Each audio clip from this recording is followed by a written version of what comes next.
J'ai vu ma mère changer mon père, et je n'ai rien dit. Partie 2. Hier soir, en passant devant la cuisine, j'ai encore vu ma mère. Avec cette même poudre. Le même geste. Le même regard. Sauf que cette fois, le plat n'était pas pour mon père. C'était pour moi. Mon cœur s'est arrêté. Je suis restée là, immobile, incapable de bouger, incapable de respirer correctement. Cette scène, c'était la même que des années auparavant. Sauf que cette fois, la victime, c'était moi. À cet instant, j'ai compris une chose. Elle savait.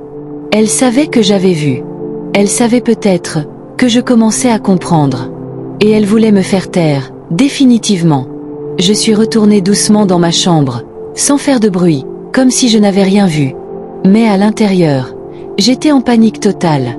Je ne pouvais plus me taire. Plus maintenant. Mais parler, c'était risqué. Très risqué. Parce que si elle était capable de faire ça à mon propre père, qu'est-ce qu'elle pouvait me faire à moi? Toute la nuit, je n'ai pas dormi. Je regardais le plafond, en réfléchissant à toutes les solutions, toutes les possibilités, mais aucune ne me semblait sûre. Fuir. Mais aller où? Parler. Mais à qui? Et si personne ne me croyait? Et si elle retournait la situation contre moi? Puis, le matin est arrivé. Ma mère m'a appelé pour manger. Ma voix tremblait. Mes mains aussi. Je me suis assise devant le plat. Et je l'ai regardé. Longuement. Je savais. Je savais que quelque chose n'était pas normal. Elle m'observait. Sans sourire. Sans rien dire. Juste, elle me regardait. Comme si elle attendait. Comme si elle voulait voir si j'allais manger. Mon cœur battait fort. Très fort. Puis j'ai fait quelque chose que je ne pensais jamais faire. J'ai renversé le plat. Exprès. Je me suis levée brusquement et j'ai dit « Je n'ai pas faim ». Le silence est tombé. Un silence lourd. Ma mère m'a regardé, longtemps. Puis elle a souri. Mais ce n'était pas un vrai sourire. C'était un sourire étrange. Presque dangereux. Elle a juste dit « D'accord ». Mais dans ses yeux, j'ai vu quelque chose. De la méfiance. De la colère. Et peut-être de la peur. Ce jour-là, j'ai compris que je n'avais plus le choix. Je devais agir. Rapidement. Et c'est là que j'ai pensé à ma cousine. La seule personne qui avait remarqué. La seule personne qui avait osé parler. Je l'ai appelée. Ma voix tremblait. Je lui ai tout raconté. Tout. Même ce que je n'avais jamais osé dire à personne. Elle est restée silencieuse. Quelques secondes. Puis elle m'a dit « Je te l'avais dit, ce n'est pas normal. Écoute-moi bien, je connais quelqu'un. Un homme de Dieu. Un pasteur. Il a déjà vu des cas comme ça. » Mon cœur battait encore plus fort. Elle a continué. « Tu dois amener ton père à l'église. Mais en cachette. Sans que ta mère le sache. » J'ai hésité. Parce que c'était dangereux. Très dangereux. Mais rester, c'était encore pire. Alors j'ai accepté. Les jours suivants, j'ai fait semblant. Comme si de rien n'était. Comme si j'étais toujours cette fille qui ne voyait rien. Mais en réalité, je préparais tout. Le jour est arrivé. Ma mère devait sortir. C'était l'occasion parfaite. Je suis allée voir mon père. Je lui ai parlé doucement. Comme à un enfant. Je lui ai dit qu'on allait juste sortir un peu. Au début, il hésitait. Comme s'il attendait un ordre invisible. Puis il a accepté. On est sorti. Chaque pas était une peur. Chaque seconde, un risque. Mais on est arrivé à l'église. Le pasteur nous attendait. Il nous a regardés. Puis son visage est devenu sérieux. Très sérieux. Il a dit calmement. Fermez la porte. Mon cœur battait fort.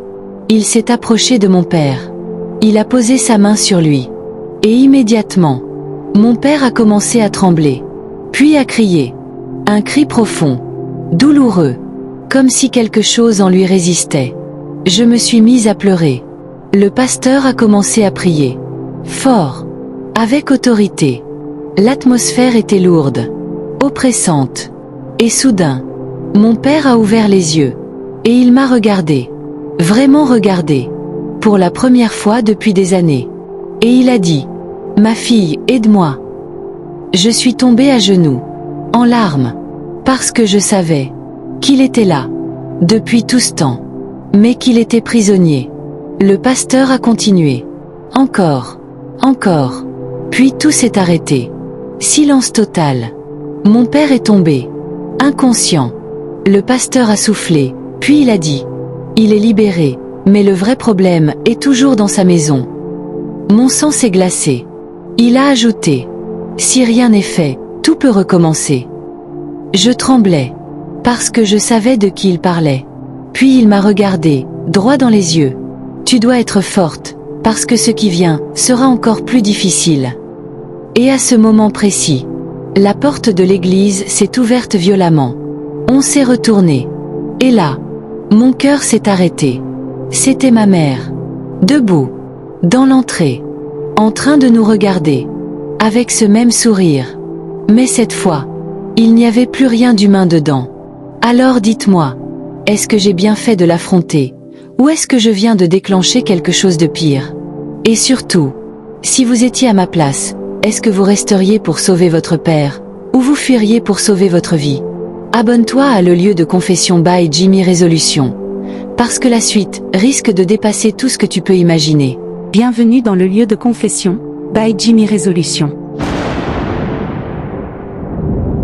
Ici, lorsque la pluie tombe et que le tonnerre gronde, les voix se libèrent. Les secrets enfouis refont surface. Les vérités que personne n'a jamais osé prononcer trouvent enfin un refuge. Dans cet espace, des hommes et des femmes viennent déposer leurs blessures, leurs regrets, leurs fautes, leurs espoirs. Des histoires d'amour, de trahison, de miracles, mais aussi des douleurs silencieuses que personne ne voit. Ici, rien n'est inventé. Chaque mot est réel, chaque émotion est vraie, chaque confession est un morceau de vie livré en toute discrétion. Abonnez-vous maintenant, invitez vos amis à nous rejoindre. Et si vous avez une histoire à partager, envoyez-la au numéro affiché à l'écran. Préparez-vous. Chaque jour, une nouvelle vérité se dévoile.